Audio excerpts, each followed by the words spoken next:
Merci de nous suivre de partout à travers le monde. Merci de votre fidélité à notre chaîne de télévision Africa Daily Report. Aujourd'hui, nous recevons en exclusivité les CT, le chef de travaux, Strong Kaini. Bonjour. Bonjour, monsieur le journaliste. Strong Kaini, vous êtes en tout cas analyste, également vous êtes spécialiste en politique, donc vous êtes politologue. Comment vous analysez la situation actuelle dont les Congolais traversent à l'est du pays? Merci beaucoup.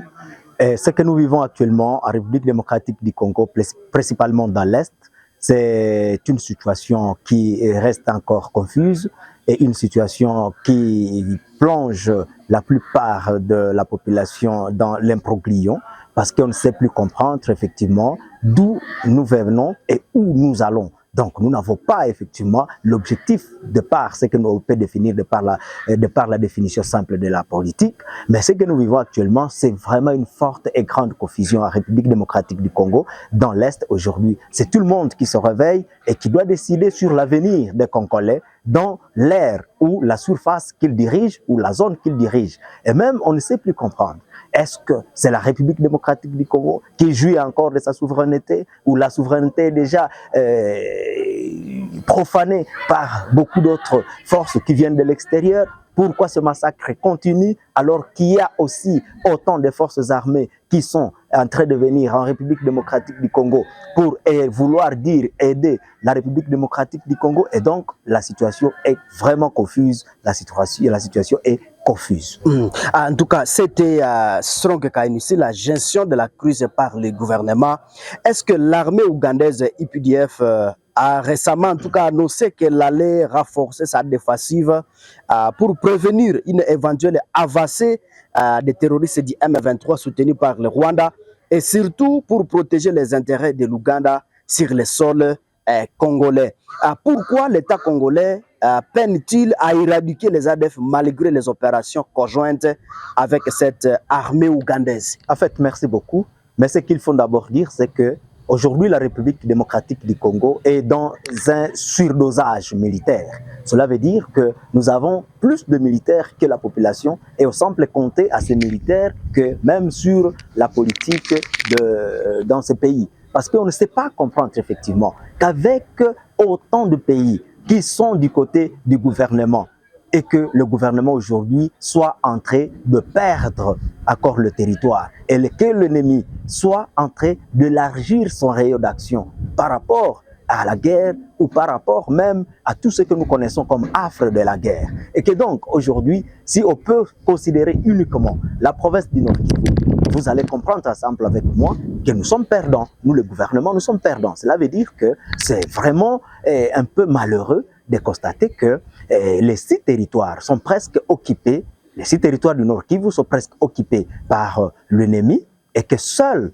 les 2 villes restent dans la marge même de notre gouvernement.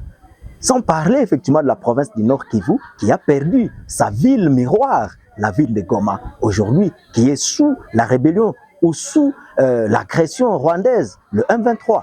Et donc, comprendre qu'en ces jours où l'Est de la République est plein de militaires, où l'Est de la République est surdosé, qu'on puisse perdre effectivement le contrôle d'autant de territoires et de certaines villes. Et donc, c'est un peu curieux qu'on puisse vraiment en parler. Et nous restons vraiment perplexes par rapport même à l'avancée.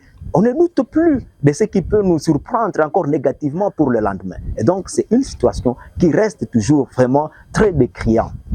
Alors, Strong Kaini, y a-t-il vraiment une réelle volonté politique d'en finir avec ces groupes armés ou assiste-t-on à une gestion passive du conflit? En fait, si je suis en train de parler du surdosage militaire, c'est que quelque part, cela peut se révéler que c'était une sorte de tromperie que certains ou l'entourage du chef de l'État étaient en train justement d'injecter ou d'amener et convaincre, si pas même amener le chef de l'État à décider sur ce que lui-même ne maîtrisait pas. Qu'est-ce que je vais dire dans tout cela? Par exemple, je prends en exergue la ville de Goma qui est tombée récemment entre le mai du M23. Et là, personne ne pouvait s'attendre justement à ce que cette ville puisse passer au contrôle de l'ennemi. Parce que c'est là où il y avait la MONUSCO, il y avait les forces de la SADC, il y avait certains pays aussi amis voire même certains mercenaires, et vous pourriez compter facilement plus de 10 pays. Plus de 10 pays qui étaient juste dans cette ville et qu'à un moment donné, par surprise, nous avons constaté que tous ces pays ont disparu et on ne sait pas par quelle manière. Et maintenant pour cette question-là, voir si réellement il y a eu tromperie ou il y a une sorte de largesse, une sorte de la sensibilisation ou de la sensibilité même de la question qui a été amoindrie, cela me ramène à dire oui, vrai, parce que la question semblait être gérée comme une question qui n'avait pas beaucoup plus d'importance et comme une question qui ne concernait qu'une certaine portion ou qu'une seule portion ou une frange de la population. Mais on ne savait pas que c'était une question qui touchait la souveraineté de la République démocratique du Congo. Et c'est là que même, s'il faut aller dans la profondeur, essayer de voir et de faire partie de ces groupes ou de ces militaires qui sont venus des autres pays, parlant notamment par exemple de ces Ougandais qui sont ici, vous allez les trouver en train de jouer la double carte en République démocratique du Congo. Et il faut semblant d'être avec nous dans le Grand Nord, alors que dans le Petit Nord, ils sont en train justement d'agir activement au compte du M23. Et ce qui fait croire effectivement que non, la politique de notre pays reste encore passoire et reste encore un peu plus ébranlante parce qu'on ne sait pas comprendre que quand vous savez que vous avez un ami, au même moment vous trouvez que cet ami est en train de jouer la double carte contre vous, alors là, vous devez prendre des positions et des mesures contre ce pays. Si pas lui demander de rester et de rentrer, il faut carrément aussi extraire l'action à la justice internationale pour aussi, ou même dans cette organisation dans laquelle nous sommes ensemble avec l'Ouganda, dire à face que non, l'Ouganda est en train de jouer le double jeu. C'est là que même on est en train de condamner aussi le chef de l'État et tous ceux qui l'entourent. Pourquoi ils ne veulent pas parler aussi de cette duplicité de l'Ouganda sur le sol congolais ou dans la crise en République démocratique du Congo? Sur la MONUSCO, disons, cette strong, sur l'implication des forces étrangères, quel bilan peut-on tirer de la présence des forces étrangères, Ouganda, EAC, SADC, MONUSCO, en tout cas dans l'est du pays? En fait, moi je trouve que le bilan reste toujours largement négatif. Comment une portion ou comment une frange, comment un mouvement, petit ou grand soit-il, peut-il aller jusqu'à même fragiliser même la force de la MONUSCO? Parce que nous savons que la MONUSCO, on peut la qualifier du monde entier, parce que sa représentation est vraiment une représentation aussi internationale, cela veut dire du monde entier. Et que donc, allez-y comprendre très facilement que s'il n'y a pas quelque part la complicité, alors on serait en train de dire du mensonge ici. Mais là, il faut voir effectivement que dans tout cela, il y a un peu la complicité. Le chef de l'État, nous remercions grandement sa sortie, sa dernière sortie, parce qu'il est allé même jusqu'à parler aussi de cette complicité de la MONUSCO, la complicité qu'on était en train de décrier bien avant.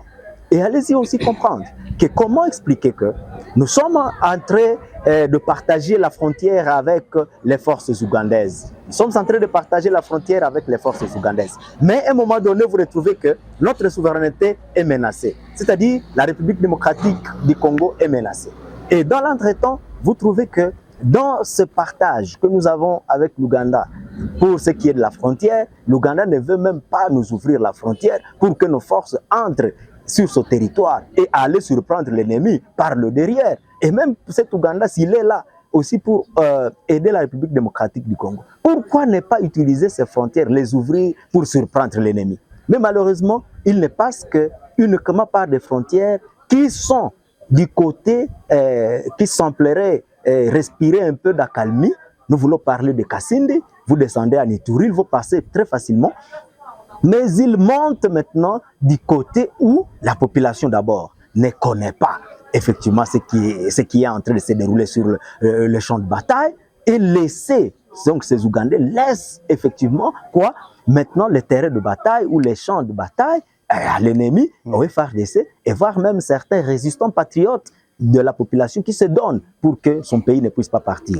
Pour ce genre, le cas échéant de l'Ouganda, vous allez les trouver, effectivement, aller occuper des zones occupées par la population. Et malheureusement, dans des carrés miniers, dans des collines qui hébergent de l'or, du coltan, des cassitérites et consorts, et ne pas aller sur les lieux ou sur les champs de bataille. Et c'est ce qui surprend beaucoup de patriotes et beaucoup de populations sur le territoire congolais. Alors, cette question nous remet un peu dans une confusion. Est-ce que les Ougandais sont venus tout justement aider la République démocratique du Congo à recouvrer sa souveraineté ou à faire face à l'ennemi qui est en train d'avancer, ou la République ougandaise est venue aussi pour piller systématiquement la République démocratique du Congo et ne gagner que son intérêt égoïste que de voir l'intérêt du souverain primaire de la République démocratique du Congo. Voilà.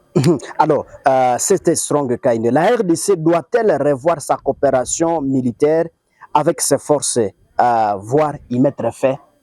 Moi, je crois que c'est prudent. C'est prudent parce que depuis très longtemps, nous sommes en train de décrier cette division de la population congolaise par même les dirigeants eux-mêmes. Parce que quelquefois, nous avons toujours accusé les pays voisins qu'ils viennent nous agresser, qu'ils entrent chez nous sans notre autorisation, qu'ils viennent profaner notre territoire. Alors que nous-mêmes, nous serions même la porte d'entrée à quoi? Nous servirons de porte d'entrée à ces pays étrangers. Comment? Quand la politique dans notre pays reste encore un terrain de division, quand la politique dans notre pays reste comment un espace d'injures, quand le terrain politique dans notre pays va devoir rester comme aussi un terrain d'accusation et même un terrain de tout faire, contrairement à ce que la volonté de la Constitution dit. La volonté de la Constitution dit que la souveraineté la souveraineté revient au peuple. C'est le peuple qui est souverain. Et quand il faut parler de la question de la souveraineté, il faut approcher ce peuple. Et il faut parler au compte et au nom de ce peuple. Il ne faut jamais parler au nom, à son nom propre, ou au nom de sa tribu, ou au nom même c'est pas de quelle origine. Et donc ici, nous devons savoir que la gestion de la chose publique, c'est la gestion par mandat. C'est que quand on vous donne un mandat, vous devez savoir que vous avez un patron à qui vous devez rendre compte. C'est que s'il faut revoir vraiment les contrats, les accords et même autres avenants, attentes avec ces pays qui sont venus, soi-disant qu'ils viennent nous aider, je crois que ça sera prudent et c'est urgent d'ailleurs que toutes ces forces puissent d'abord dégager et que les Congolais eux-mêmes renforcent leur cohésion autour du pouvoir qui est légal pour que ce pouvoir puisse aussi avoir une certaine légitimité. Alors, M. Strong, pourquoi les forces étrangères présentes ne semblent-elles pas répondre en tout cas aux attentes sécuritaires de la population, notamment celles des opérations militaires? C'est la question à remettre à cause. Est-ce que nous savons d'ailleurs ce qui a constitué même leur avenant? On ne sait pas ce qu'ils ont signé avec le président de la République pour qu'ils entrent à la République démocratique du Congo, parce que tout cela ne passait pas par les voies légales ou les voies autorisées, ne passait pas par des discussions dans des conseils ou voire même dans l'Assemblée pour l'information. Tout cela était en train de violer même les voies légales, et ce qui fait qu'aujourd'hui, tout le monde ne sait pas qui est venu d'où et qu'est-ce qu'il vient faire en République démocratique du Congo. Et tout ce qu'ils doivent faire ne peut jamais engager la souveraineté ou ne peut jamais engager les souverains primaires. Ça n'engage que ceux-là qui les avaient invités et ne feront que accomplir et faire ce qu'ils ont signé à deux. Et donc, ce que nous avons comme difficulté, c'est que ce pays entre à contre-temps. On ne sait pas quand est-ce qu'ils entrent et ils entrent pourquoi et qu'est-ce que nous attendons d'eux. C'est pourquoi même les Ougandais, vous allez le voir aujourd'hui, ils diront que non, nous sommes en train de poursuivre les EDF, même au-delà des 100 km, des 200, alors que même derrière eux, on ne voit pas où ils ont pacifié.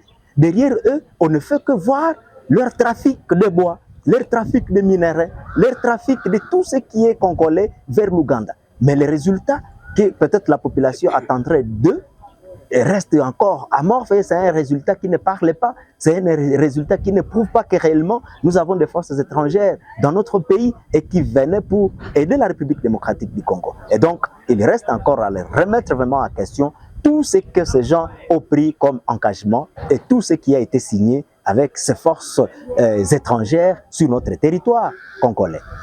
Alors, parlons sur la MONUSCO et ses limites, M. Strong Kaini. La MONUSCO affirme que sa priorité est la protection de son personnel et quelques civils. Ce discours est-il vraiment en décalage avec sa mission initiale? En tout cas, moi, naturellement, je ne veux même pas parler de cette MONUSCO parce que c'est depuis au moins un quart de siècle que la MONUSCO est en République démocratique du Congo, 25 ans révolus. Et donc, nous allons comprendre très facilement que ces gens sont là comme pour seulement distraire la face du monde, alors que derrière tout ce qu'ils viennent faire ici, ils sont là pour autre chose. Intérêt seulement de ces puissances, intérêt seulement de ces pays et intérêt même de cette organisation. Et donc dire que ces gens sont venus aider la République démocratique du Congo, ça il faut d'abord mettre à part, parce que partout où la MONUSCO existe, il y a des massacres et des tueries. La MONUSCO est à Goma, plus de 3000 personnes ont été tuées. Comment ils ont été protégés? Malheureusement, nous avons vu même par vidéo, et même nos militaires FARDC, qui voulaient aussi aller se réfugier et prendre refuge vers l'aéroport où la MONUSCO était. Il y a aussi certains résistants patriotes qui étaient à Goma et qui voulaient aller prendre aussi asile auprès des forces de la MONUSCO vers l'aéroport. Mais la MONUSCO avait fermé la porte à tout ce monde, à tous ces patriotes-là. Et là, nous regrettons que même ces gens soient livrés par la MONUSCO parce qu'ils étaient directement capturés par les éléments du M23. Et aujourd'hui, ils sont en train de suivre la formation au compte du M23. Alors, ce qui peut nous amener à dire que la MONUSCO, depuis très longtemps, n'a jamais prouvé sa présence en République démocratique du Congo. Et si elle a déjà prouvé sa présence en République démocratique du Congo, elle l'a prouvé négativement parce qu'aucune action contraignante, aucune action en faveur du peuple n'a été lue dans les interventions de la MONUSCO. Et donc, sa présence en République démocratique du Congo est mal supportée par la population congolaise, jusqu'à ce que vous avez constaté que même ici à Butembo, il y a la population qui a marché pour que la MONUSCO puisse rentrer, parce qu'on ne voyait pas effectivement un travail de titan ou de l'Iran qui était en train d'accomplir cette MONUSCO ici à Ville de Butembo. Et on l'a chassé, ça fait maintenant aujourd'hui, je crois, 2 ans que la MONUSCO n'est plus à Butembo, parce qu'on a trouvé cette MONUSCO, si pas inactive, mais aussi complice dans tout ce qu'on est en train de connaître en République démocratique du Congo. Alors, l'annonce de l'évacuation de la MONUSCO est-elle une reconnaissance d'échec? En fait, c'est ça. Parce que leur mission, je ne sais pas, quand on peut aller jusqu'à juger quelqu'un, cela veut dire qu'on va te juger par rapport à ton action et par rapport à ta mission. Si la MONUSCO avait pour mission de protéger la population et les biens de la population, si c'était pour garantir, entre guillemets, aussi la souveraineté, alors, ce que nous voyons aujourd'hui, y a-t-il une garantie de la souveraineté? Le peuple est-il vraiment protégé? Les biens de ce peuple sont-ils aussi bien protégés par la MONUSCO? Et on va trouver que réellement, nous sommes en train de vivre maintenant le chaos avec ces mandats aussi qui restent fictifs de quoi? De cette MONUSCO. Pour dire que la MONUSCO, vraiment, de par sa mission et son action, n'a plus la raison d'être à la République démocratique du Congo.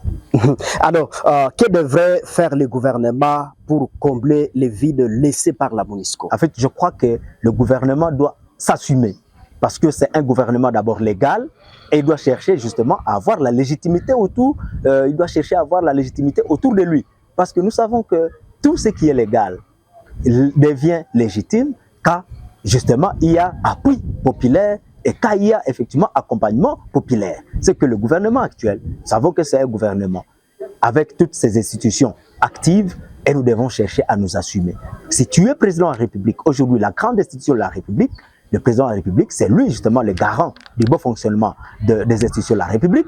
Il est le garant de la Constitution, il est le magistrat par excellence, il est lui-même le commandant suprême des forces armées de la République démocratique du Congo, il est lui-même le premier citoyen, c'est-à-dire tous les atouts et toutes les casquettes sont sur le président de la République. Il doit donc s'assumer parce qu'avec lui, il doit agir aussi sur base de quoi? De la Constitution. Et lui et la Constitution doivent justement gagner la confiance du peuple pour avoir aussi la légitimité quelque part. Cela veut dire que nous n'avons plus besoin de compter sur les forces étrangères, nous n'avons plus besoin de cette sous-traitance des institutions, comme le président de la République était en train de le faire il y a peu, mais nous avons besoin d'un gouvernement, du président de la République qui s'assume en tant que garant et en tant que souverain. Voilà. Parlons un peu des alternatives sécuritaires, cette Strong Kayuni. Quelle solution concrète et souveraine le gouvernement devrait-il privilégier pour sécuriser l'Est du pays? Il doit d'abord privilégier la cohésion nationale, donc la politique du pays. Parce que quand nous sommes tous ensemble, unis, nous allons vaincre. Mais quand nous partons divisés, c'est déjà l'échec. Voilà un peu la première ouverture dans ces pistes-là. Il doit d'abord privilégier la cohésion nationale. La politique interne doit être cohérente. Et cette politique doit mettre tout le monde à l'aise. Là, c'est d'abord un. Deux, que les institutions soient fortes et qu'elles s'assument. Parce qu'elles ont été mises en place, parce que nous avions besoin de leur protection, nous avons besoin aussi de leur accompagnement. Chaque département, ministère ou service a ce qui les concerne. Trois, le président de la République lui-même doit garantir à la population et doit savoir que c'est lui qui doit définir le destin du peuple congolais. Et que donc, avec ces trois astuces, avec ces trois éléments, avec ces trois ouvertures, en tout cas, je crois que le pays aurait sauvé son image et que le pays prendrait justement aussi une place de choix dans la politique, pas seulement régionale, mais aussi internationale.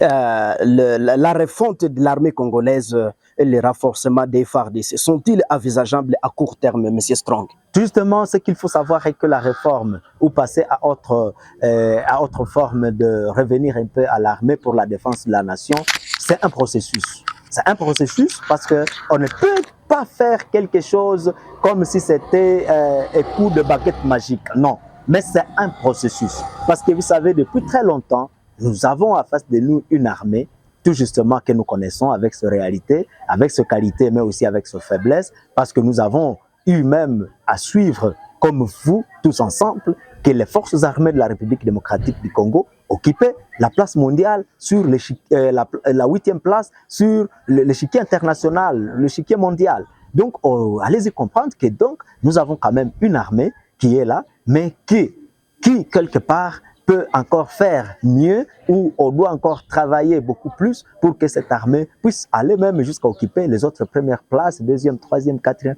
5e et 6e. Et tout cela dépend justement de la refondation de cette armée, mais c'est tout un processus. Ça ne se fera pas d'un seul jour ou d'un seul coup comme on est en train de faire de la magie.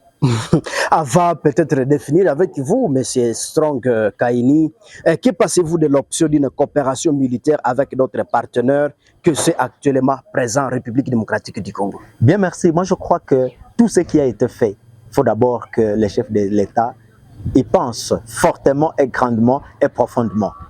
Parce que tout ce que nous avons connu, tout justement, nous avons vu qu'il y en a certains quand même qui étaient engagés. Je vois par exemple le Burundi. Le Burundi, c'est vraiment un pays qui s'est beaucoup plus engagé dans ce problème de la République démocratique du Congo. Je ne peux jamais passer sans remercier ce pays. Et justement, pour les autres, moi, je ne vois pas à quoi nous pouvons vraiment nous voiler la face. Nous n'avons pas vu l'action contraignante de tout ce pays. Ce qui fera effectivement que le chef de l'État puisse encore y penser deux fois. Nous, naturellement, nous croyons qu'appartenir à une organisation, c'est donc avoir tous les avantages et privilèges de ces organisations. Mais malheureusement, aujourd'hui, nous avons trouvé que nous sommes dans l'EAC. Mais dans cette même EAC, c'est là que nous avons même ceux qui viennent troubler notre souveraineté, ceux qui viennent troubler notre calme et notre quiétude, malheureusement. Et que fait maintenant l'EAC pour contraindre ces pays à aussi revenir à la raison? Qu'est-ce qu'elle fait? Rien du tout.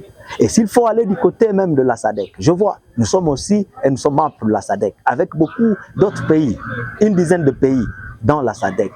Justement, nous avons trouvé aussi l'Afrique du Sud, qui a quand même pris l'élan et le courage de dénoncer, mais aussi de nous présenter un peu son appétit de rester en République démocratique du Congo côté du gouvernement pour combattre l'ennemi. Oui, ça c'est un engagement, ça aussi ce sont des paroles, mais l'action, je crois que l'action peut aussi parler beaucoup plus que les verbes. Et donc nous avons encore à revenir là-bas et que les présidents de la République puissent choisir les partenaires de taille, ceux qui sont sûrs, et non les partenaires qui s'imposent à partir des organisations régionales ou sous-régionales, ou voire même internationales. Que les chefs de l'État prennent ses amis, les pays privés, propres qui doivent justement aussi venir comme pays amis sans penser beaucoup plus aux organisations internationales, aux organisations sous-régionales, nationales, sous-régionales, régionales et internationales, mais voir beaucoup plus un pays ami que l'organisation. Oui. En tout cas, c'était Strong Kaini. Avez-vous un dernier mot aux Congolais, en tout cas qui vous suivent à travers le monde? En fait, nous allons seulement demander à tous les Congolais de prendre justement aujourd'hui les taureaux par les cornes, parce que nous sommes aujourd'hui en train de vivre vraiment une confusion, une imbroglio. Et donc, comprendre la situation actuellement, c'est un peu difficile dans la logique. Mais ce qui est là, c'est qu'il y a déjà ouverture pour les négociations ou dialogue. Je crois que la sélection doit se faire d'une manière un peu indépendante. Que cette sélection ne se fait pas comme si on est en train justement de les sélectionner dans un club d'amis. Parce que c'est la question de la souveraineté, la question de la nation. Et donc, ceux qui vont devoir représenter la République démocratique du Congo sur la table de négociation doivent être des Congolais soucieux de ce pays. Ne doivent pas être des Congolais égoïstes qui viendront ou qui viendraient encore pour sauvegarder les intérêts d'une tribu, d'une ethnie ou d'un parti politique ou de l'union qui est aujourd'hui au pouvoir. Pourquoi? Non, ça c'est l'intérêt de tous les Congolais. Et que donc aujourd'hui, continuons effectivement à prier pour ce pays pour que d'abord la sélection de ceux qui vont représenter le pays plutôt, la République à ses assises, puisse être des Congolais soucieux de cette patrie. Mais aussi que le président de la République justement puisse savoir qu'il y a aussi certaines matières qui ne peuvent pas revenir à la table. C'est par exemple la question de la souveraineté, l'étendue de notre territoire. Cette étendue reste toujours à 2 345 409 km² et que donc aucune portion, même 1 centimètre, ne soit mise en cause. Et donc, c'est ce que nous attendons et que tous les Congolais sachent effectivement que l'heure que nous vivons, c'est vraiment l'heure qui est grave et qui reste encore déterminante, où tous nous devons nous unir comme un seul homme pour essayer de pallier à cette souffrance, que nous sommes en train de vivre actuellement. Et donc, les Congolais au Congo, comme dans la diaspora, tous devons nous unir comme un seul homme pour essayer de donner la force, la souveraineté et que la face du monde soit vraiment aussi nourrie de notre cohésion. Voilà.